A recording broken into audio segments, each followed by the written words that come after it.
What's up, guys? Welcome back to LeadFoot TV. So today we are continuing with the Subaru saga. So yeah, the suspension saga with the Subaru is continuing. Basically, we finished off with the front struts off, the front suspension arm had been replaced, and we had started cutting off one of the rear hubs on the back.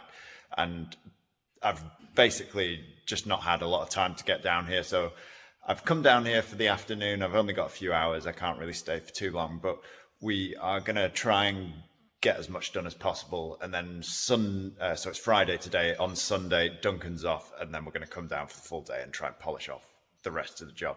So we obviously had the problem with the front suspension arm where it snapped. We fitted the front suspension arm now. I've just got the drop link to it reattached. We've got the front brakes on the front with all the pins and the new fitting kit and everything in, so all the front brakes are all good. We've bled all the brakes, and then I started cutting off this rear hub because basically all these bolts have seized in, and you can see how bad it is. So this bolt here basically goes, so these were the arms. They came attached to either side of here, and then there is one big bolt that goes right through it, and you can see it's exposed on the inside. It's another terrible design by Subaru. So all that has just got water and moisture into it, and it's just totally seized in. Then this one in the bottom has completely seized in as well. I can't get it out.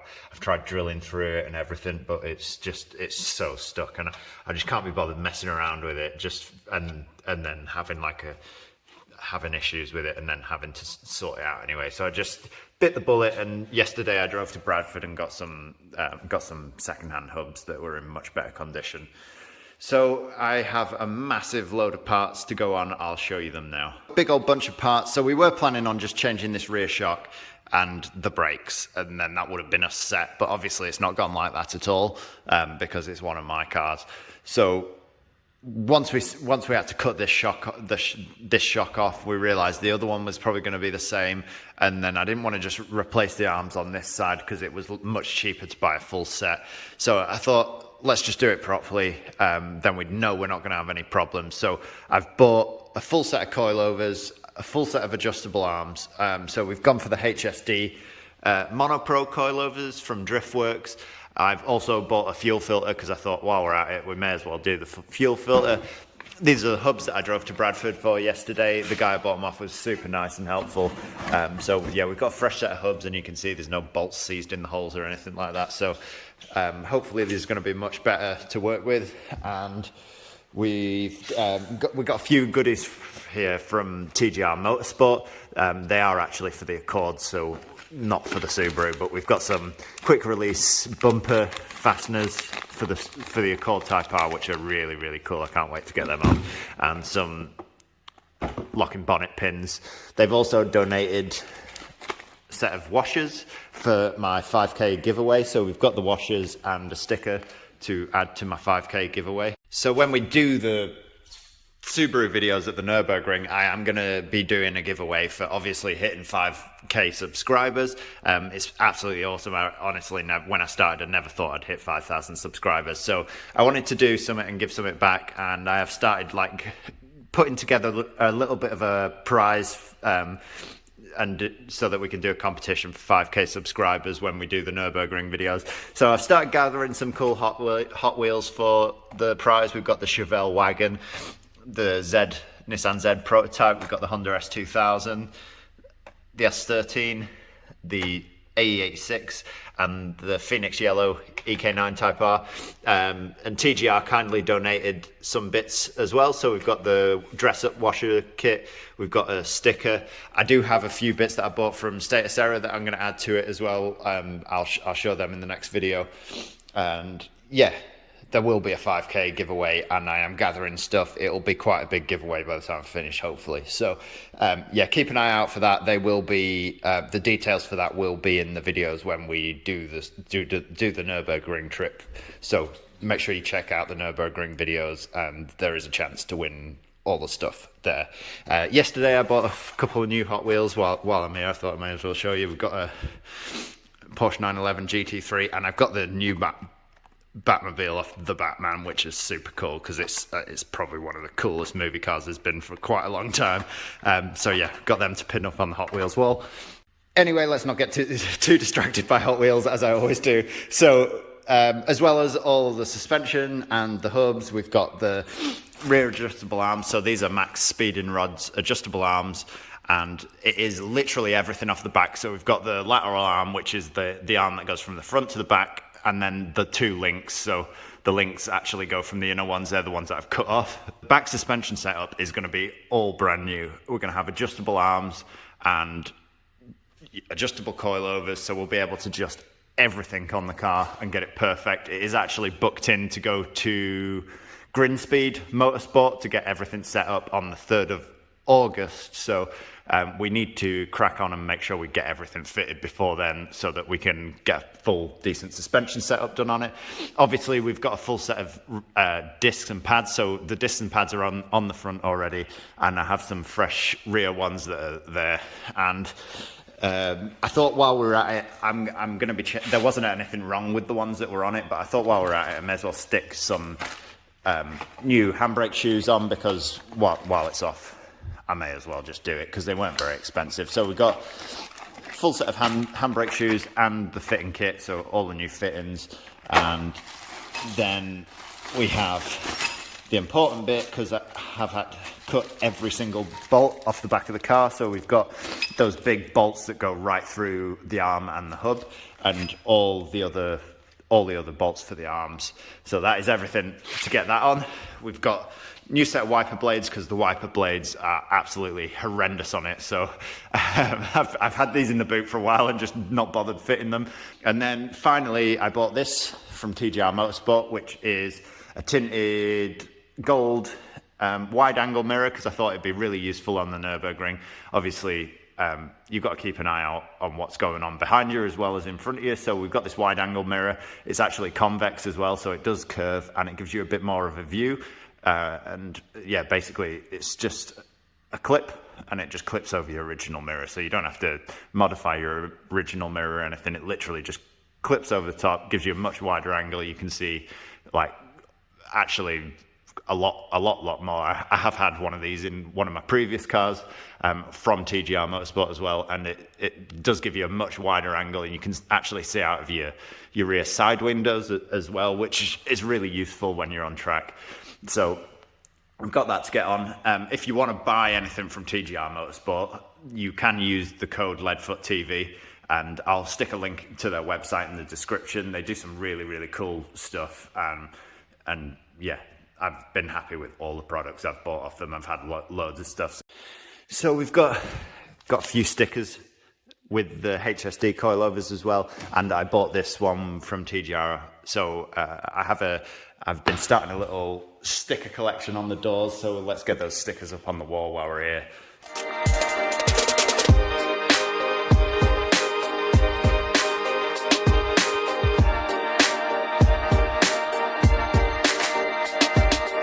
So enough faffing around, let's go and get some work done.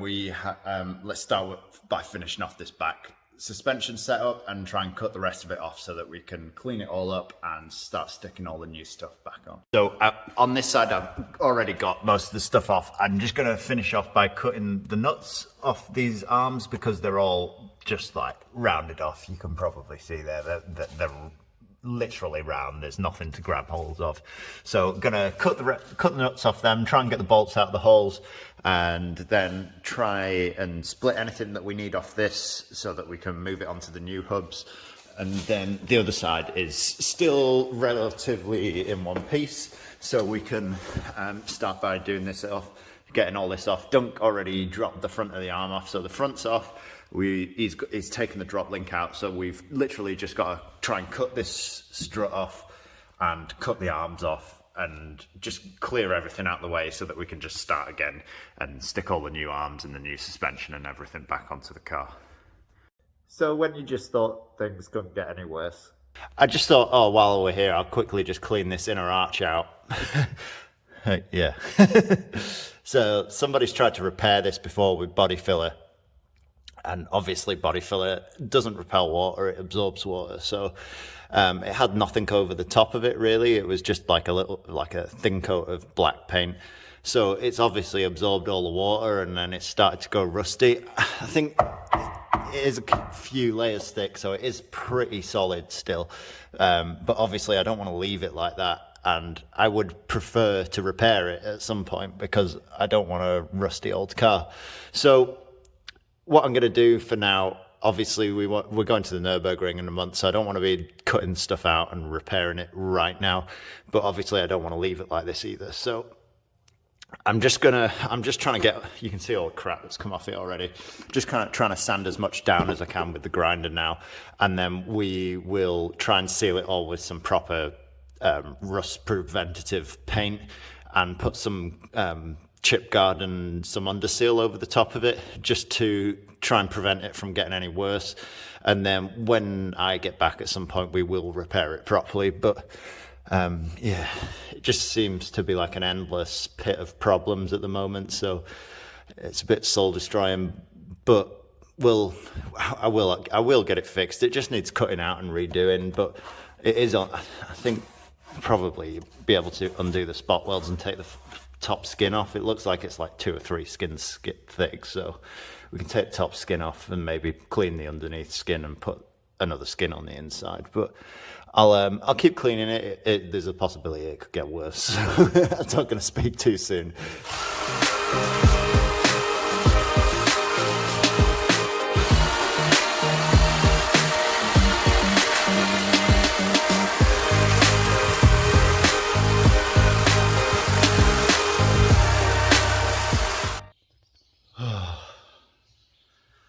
Fuck my life. when you thought it couldn't get any worse. Oh, this is fucking horrendous. So, as you can probably tell us from the state of my face, I started grinding down all the rust, and this is what I found underneath all that filler. So, literally, must have had a hole in this arch, and somebody has just plated it from the inside. Literally welded a plate over the top of it from the inside rather than actually cutting the rust out and replacing it, and then just chucked filler all over it. As you know, filler is not waterproof, so it has just rotted from the inside out. So yeah, just another flipping car subject to somebody's shit repairs. If you're gonna fix it, do it properly. It's like you're just creating work for yourself doing this. I don't understand why you bother going through the effort of like literally welding it all from the inside. It doesn't even take that much more time just to cut it out and do it properly. Like, what a fucking bodge job. Yeah, absolute cowboys. Like, what would you do that for? Seriously, just an absolute pile of shit.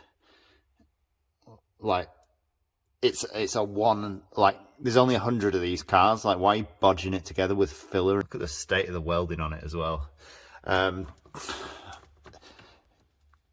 Yeah, actually, I don't even know what to say, to be honest with you. What a nightmare.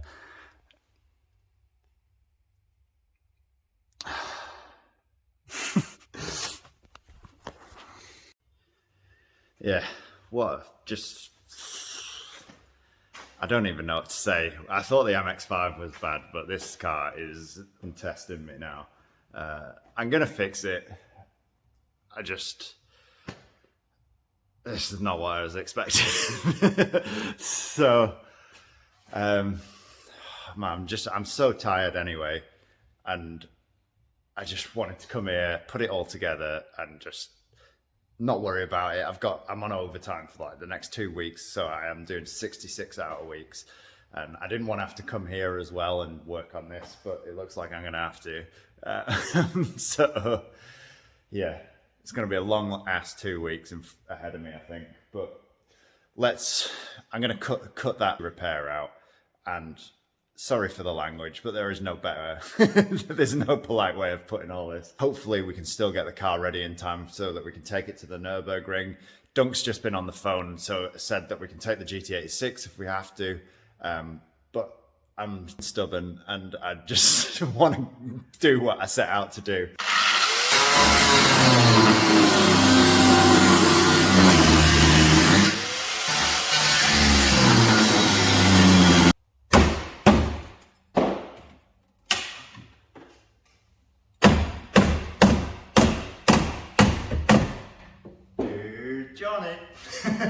I've cut it out. It's not as bad as it first looked, but the repair is horrendous. But I don't think it's going to take too long to repair, which thankfully is a good thing, because if it had stopped just going to the Nürburgring, I'd have been absolutely losing my shit. But I think I can repair it in time. So as you can see, it's double skinned, not meant to be full of filler in between each layer, but there you go.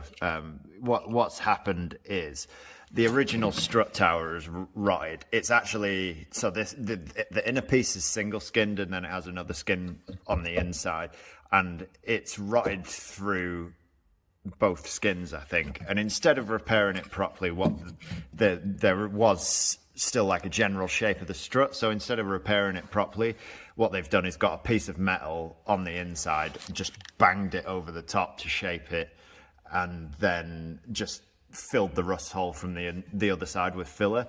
And obviously that's just held a load of moisture in and made it 10 times worse. Yeah, so this is the big piece I've cut out, and as you can see, that is the rot. I've hit that with a hammer to bend it all out, but basically what they've done is just put a plate on the inside, knocked it over the top, and then welded it, if you can call that welding. I'm not sure if that's welding or not, but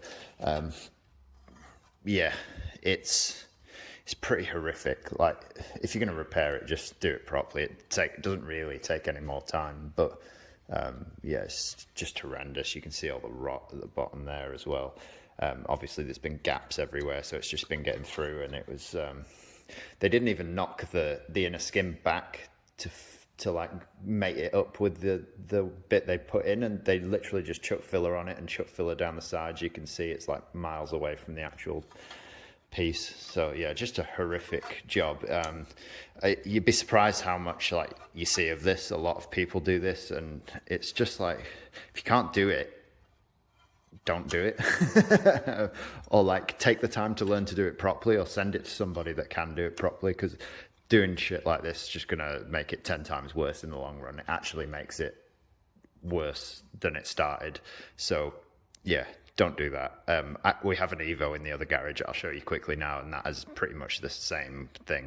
So this is an Evo 4 that we've done for somebody else, and well, or we're doing for somebody else. I haven't started it a great deal yet. We just cut the bottom of the sill off to see what the problem is, and it is rotted like mad here, and it's basically just from a previous bad repair.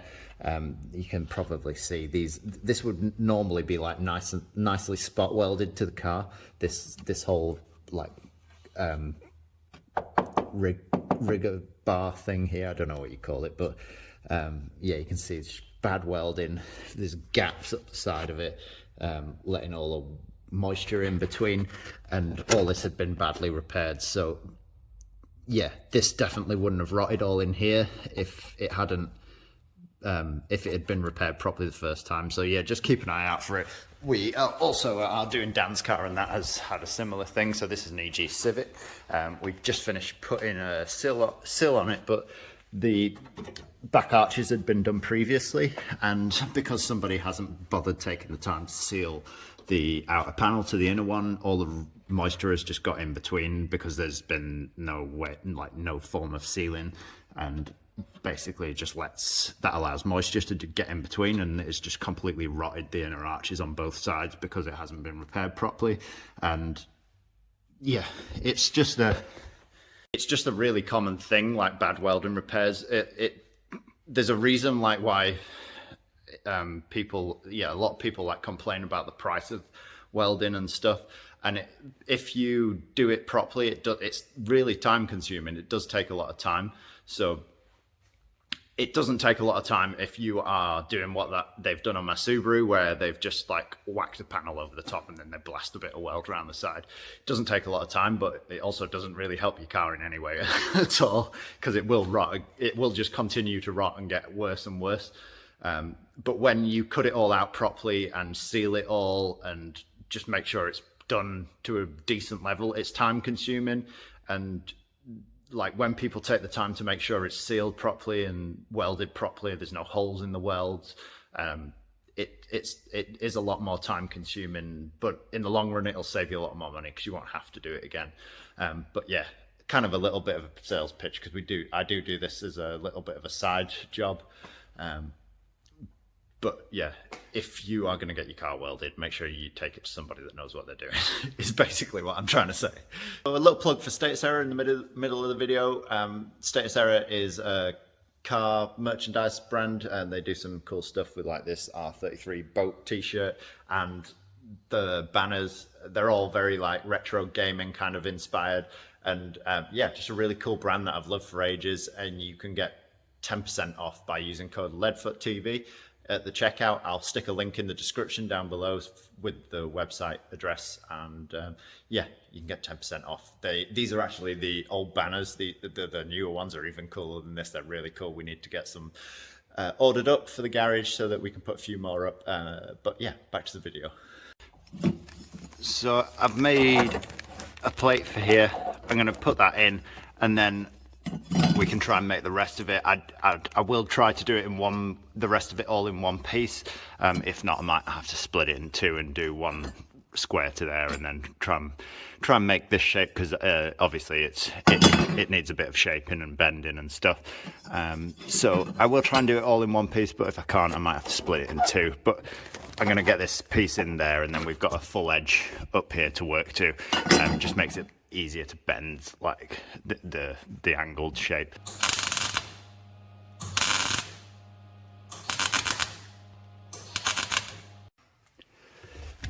So I've just finished welding. Ignore it's a little bit splattery on that inner edge, basically because there was a bit of seam sealer there. I did do my best to clean it all out with the wire brush, but I just couldn't quite get it all, so it got a little bit splattery on that inner edge.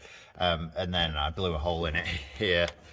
So I had to kind of fill the hole up, which is why it kind of goes semi-neat to here, and then yeah, a bit shit. You'll never get it really. It's hard to get it really neat on Japanese cars, just because the metal's so low grade. It's yeah, just like really rubbish stuff to weld. You tend to find, like, when I'm welding on other cars, like from German cars and stuff, you'll get like a really nice clean looking weld. But yeah, just Japanese metal's absolutely shocking. It was the same on the Skyline. It was really hard to get a nice neat weld on it, just because yeah, the metal's just so low grade and thin and crap. So yeah, just have to do the best you can do, and then just neaten it up with the grinder, unfortunately.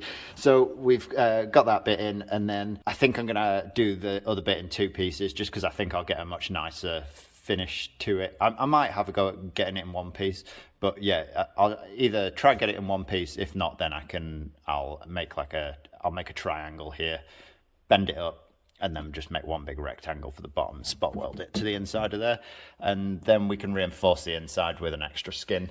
So I'm gonna go home now. I didn't get as much done as I wanted to, or anything done that I wanted to. I ended up messing around with that, and obviously you can tell by my face that I've just been messing around with the grinder all day.